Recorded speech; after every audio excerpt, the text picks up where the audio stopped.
управления Россельхознадзора по Республике Ингушетия. У нас проводится мониторинг по оформлению и выдаче сопроводительных документов. Красная корочка надзорных органов для многих как призыв к бегству. На воре и шапка горит, что называется. Или как в этом случае, на нерадивом продавце.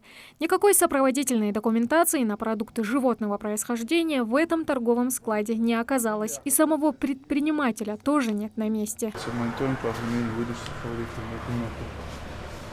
И помолвочь.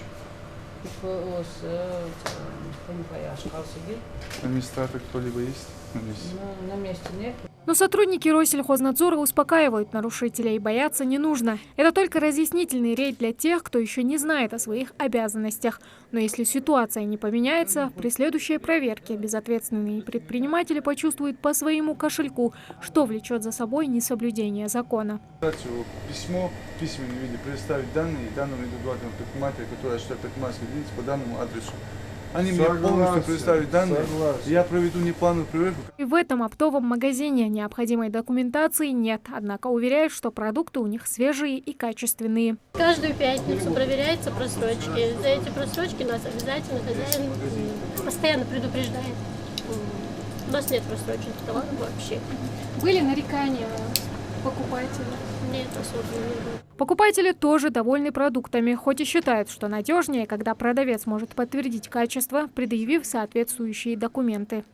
Здесь бывают неплохие продукты. Я часто закупаюсь в этом магазине. Нареканий никаких не было. Но было бы лучше, если бы документы были на месте.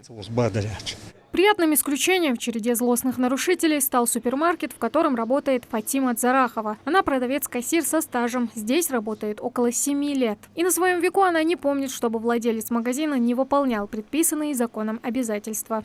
Где-то с лета вот программу «Меркурий» мы зарегистрировали, ввели его. Ну и потихоньку стараемся работать. Это электронная система «Меркурий», чем она хороша, то что не нужно уже этой бумажной волокиты вести, не нужно собирать эти сертификаты.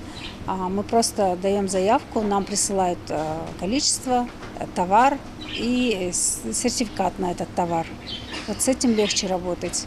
Мясокомбинаты, птицефабрики, молочные заводы, фермерские хозяйства и, собственно, торговые сети. В системе «Меркурий» должны быть зарегистрированы абсолютно все организации, чья работа так или иначе связана с товарами животного происхождения.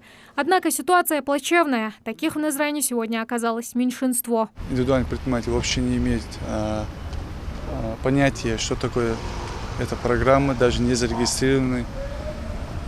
Есть лица, которые зарегистрированы и работают по программе «Меркурий».